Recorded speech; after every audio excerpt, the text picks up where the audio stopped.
بسم اللہ والحمد للہ والصلاة والسلام علی رسول اللہ اما بعد۔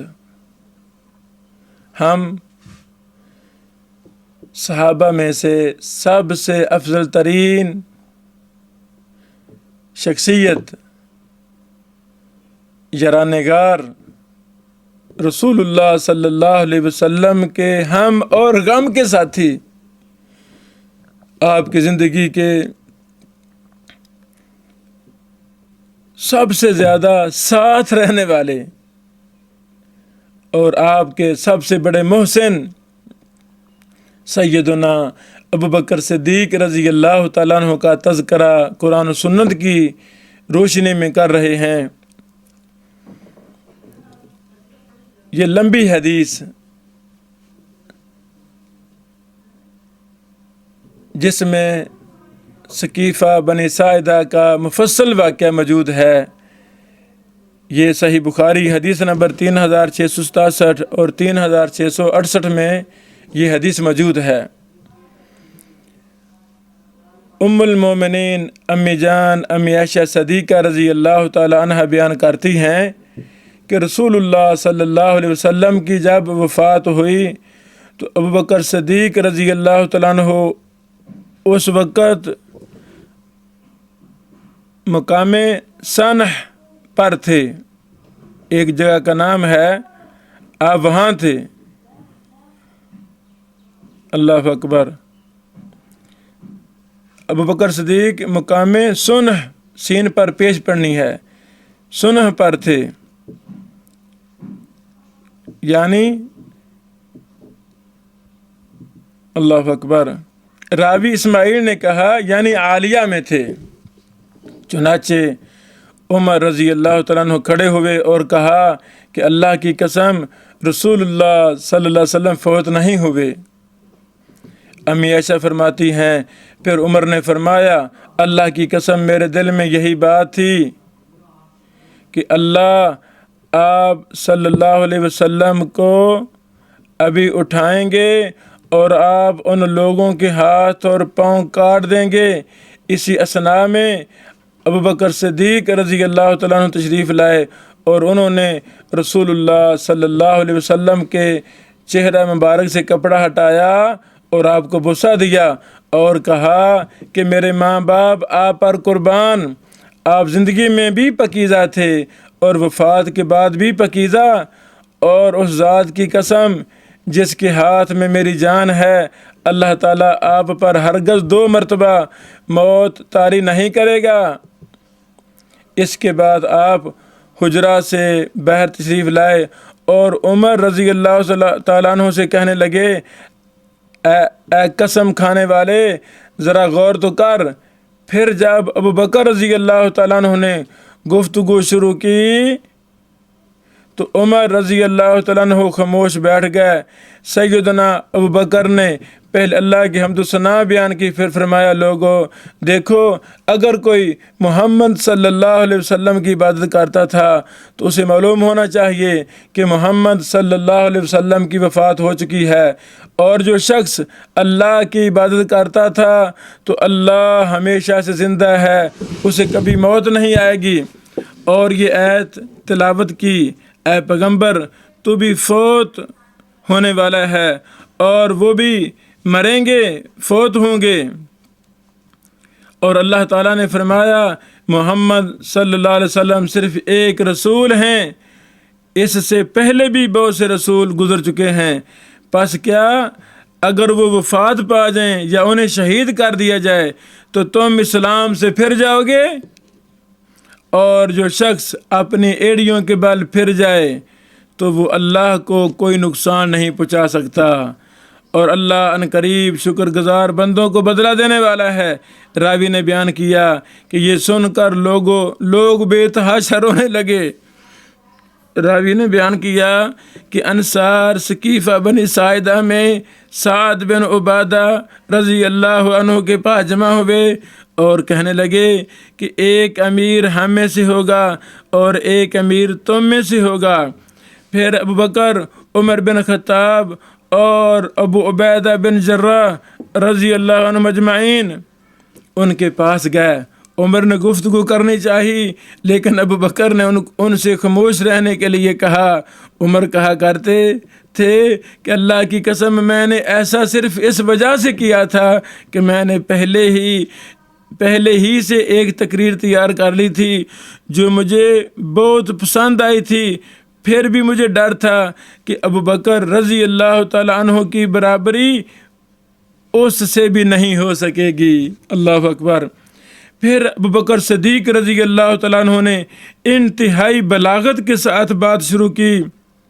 انہوں نے اپنی تقریر میں فرمایا کہ ہم امراء ہیں اور تم وزراء ہو۔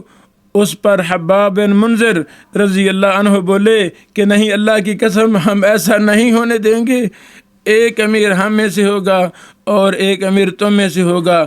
ابو بکر رضی اللہ تعالیٰ عنہ نے فرمایا کہ نہیں، ہم امراء ہیں، تم وزراء ہو۔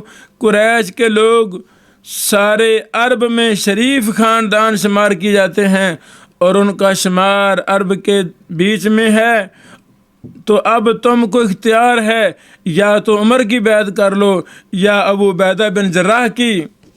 عمر رضی اللہ تعالیٰ عنہ نے کہا نہیں، ہم آپ کی ہی بیعت کریں گے، آپ ہمارے سردار ہیں، ہم میں سب سے بہتر ہیں، اور رسول اللہ صلی اللہ علیہ وسلم کے نزدیک آپ ہم سب سے زیادہ محبوب ہیں۔ عمر رضی اللہ تعالیٰ عنہ نے ان کا ہاتھ پکڑ لیا اور ان کے ہاتھ پر بیعت کر لی۔ پھر سب لوگوں نے بیعت کی۔ اتنے میں کسی کی آواز آئی کہ سعد بن عبادہ رضی اللہ عنہ کو تم لوگوں نے مار ڈالا۔ عمر رضی اللہ عنہ نے کہا انہیں اللہ نے مار ڈالا۔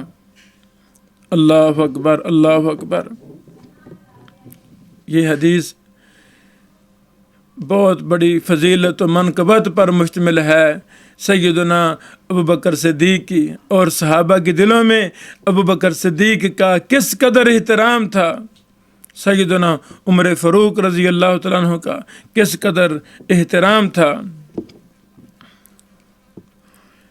جب ہم قرآن و حدیث کا مطالعہ کرتے ہیں تو بے شمار واقعات اور حالات سیدنا ابو بکر صدیق کے متعلق ہمیں ملتے ہیں۔ اللہ اکبر۔ طارق بن شہاب کہتے ہیں کہ بلا اسد سے بزاخہ اور غطفان کا ایک وفد سیدنا ابو بکر صدیق کے پاس آیا تاکہ آپ سے صلح کر لیں، تو سیدنا ابو بکر صدیق نے انہیں اختیار دیا، یا تو واضح لڑائی ہے یا رسوائی کے ساتھ صلح ہے۔ تو کہنے لگے واضح لڑائی تو ہم جانتے ہیں، ذلت کے ساتھ صلح کیا ہے؟ کہنے لگے کہ ہم تم سے اسلحہ اور گھوڑے لے لیں گے، اور جو مال ہم نے تم سے حاصل کیا ہے وہ ہمارے لیے غنیمت ہوگا، اور جو مال تم نے ہم سے حاصل کیا وہ تم ہمیں لٹاؤ گے، اور تم ہمارے مقتولین کی دیت دو گے، اور تمہارے مقتول تو جہنم میں ہیں، اور تم ایسے لوگ چھوڑ دو گے جو اونٹوں کی دموں کے پیچھے لگیں گے، جب تک کہ اللہ تعالیٰ اپنے رسول کی خلیفہ اور مہاجرین کو کوئی امر بتلا دے جس سے تمہاری معذوری معلوم ہو جائے۔ جب ابو بکر صدیق رضی اللہ تعالیٰ عنہ اپنی بات پیش کر چکے تو عمر بن خطاب کھڑے ہوئے اور عرض کی، آپ نے ایک رائے دی اور ہم آپ کو ایک مشورہ دیتے ہیں، تو جہاں تک آپ نے واضح لڑائی اور رسوائی کی صلح ذکر کی ہے تو یہ بہت عمدہ بات ہے۔ جہاں تک آپ نے ان کے مال کو غنیمت اور ہمارے مال کو لٹانے کی بات کی تو یہ بھی بہت عمدہ بات کی، لیکن یہ بات کہ تم ہمارے مقتولین کی دیت دو گے اور تمہارے مقتولین تو جہنم میں ہیں، تو اس پر ہم کہتے ہیں کہ ہمارے مقتولین جنہوں نے جامع شہادت نوش کیا تو انہوں نے اللہ کے حکم پر ایسا کیا، ان کا اجر اللہ پر ہے، اس پر کوئی دیت نہیں لیں گے۔ پس آپ کی اس بات پر قوم راضی ہو گئی۔ اللہ اکبر، اللہ اکبر۔ یہ واقعہ صحیح بخاری میں ہے، حدیث نمبر 7221 ہے۔ اللہ اکبر۔ اسی طرح ایک واقعہ سیدنا ابو سعید خدری بیان کرتے ہیں، یہ مسند احمد میں ہے صحیح سند کے ساتھ 11482 نمبر۔ ابو سعید خدری نے بیان کیا کہ ایک مرتبہ وہ لوگ نبی علیہ الصلوۃ والسلام کے ساتھ سفر پر گئے، اور جب ایک جگہ رکے تو مختلف گروہوں میں بٹ کر بیٹھ گئے، کوئی کسی شخص کے گروہ میں اور کوئی کسی شخص کے گروہ میں چلا گیا، اور میں اس گروہ میں گیا جو ابوبکر رضی اللہ تعالیٰ عنہ کا تھا۔ چنانچہ ہمارے ساتھ دیہات کا ایک عرابی بھی تھا۔ ہم لوگ جن دیہاتیوں کے ساتھ بیٹھے تھے اس میں ایک عورت حاملہ تھی۔ اس عورت کو عرابی نے کہا کہ کیا تمہیں یہ بات خوش کرے گی تمہارے ہاں بیٹا پیدا ہو؟ اگر تم مجھے ایک بکری دو تو تمہارے یہاں بیٹا پیدا ہوگا۔ اس عورت نے اسے ایک بکری دے دی، اور اس عرابی نے اس عورت کے لیے ہم قافیہ کلمات کہے، یعنی قافیہ ردیف ملا کر اس طرح کچھ جملے کہے، اور پھر بکری ذبح کی۔ جب لوگ کھانے کے لیے دسترخوان پر بیٹھے تو ایک آدمی نے لوگوں سے کہا کہ آپ کو معلوم ہے کہ اس بکری کا کیا معاملہ ہے؟ پھر اس نے لوگوں نے سارا واقعہ سنایا، تو میں نے دیکھا کہ ابوبکر صدیق رضی اللہ تعالیٰ عنہ اپنے حلق میں انگلیاں ڈال کر کر رہے تھے اور اسے باہر نکال رہے تھے۔ اللہ اکبر۔ اسی طرح ایک حدیث سیدنا انس بن مالک بیان کرتے ہیں کہ جب نبی کریم صلی اللہ علیہ وسلم مدینہ طیبہ تشریف لائے تو آپ کے صحابہ میں سے ابو بکر رضی اللہ تعالیٰ عنہ کے سوا کوئی ایسا نہ تھا جس کے بال سفید ہو رہے ہوں، پس آپ نے ان سفید بالوں پر مہندی اور وسمہ کا استعمال کیا تھا۔ ماشاءاللہ، صحیح بخاری حدیث نمبر 3919 ہے۔ وسمہ ایک بوٹی ہے۔ اللہ اکبر۔ اسی طرح ایک اور واقعہ صحیح بخاری حدیث نمبر 7284، صحیح مسلم حدیث نمبر 20 میں ہے۔ اس کے راوی سیدنا ابوبکر سے ابو ہریرہ رضی اللہ تعالیٰ عنہ ہیں، فرماتے ہیں جب نبی کریم علیہ الصلوۃ والسلام کی وفات ہوئی اور آپ کے بعد سیدنا ابوبکر کو خلیفہ بنایا گیا اور عرب میں سے بعض لوگ مرتد ہو گئے، تو سیدنا عمر نے سیدنا ابوبکر سے کہا کہ آپ لوگوں سے کیسے جنگ کریں گے؟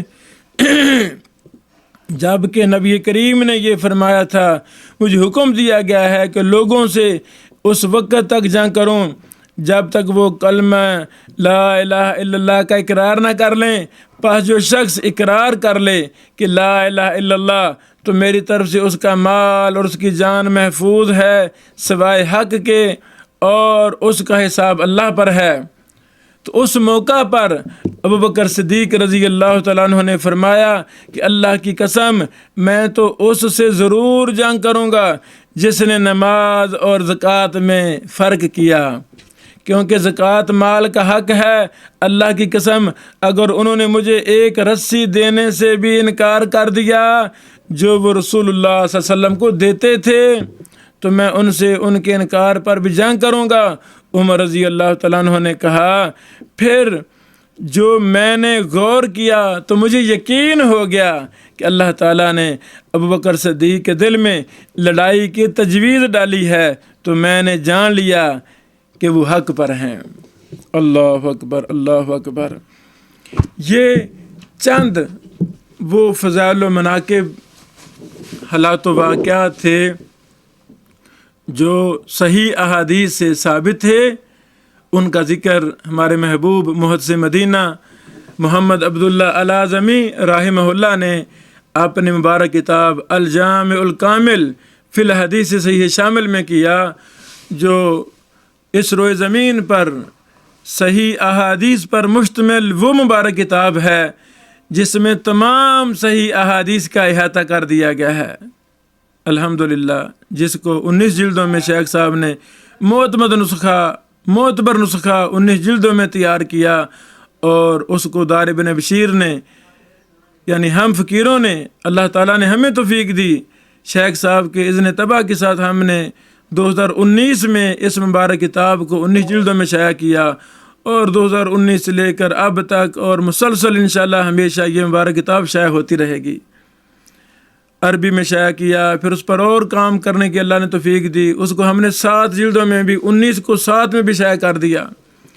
پھر طلبہ مدارس کے لیے بھی ہم نے اس کا ایک مختصر تیار کیا 3 جلدوں میں، ابھی الحمدللہ اس کا اردو پر بھی جلد ہی ہم خوشخبری دینے والے ہیں انشاءاللہ۔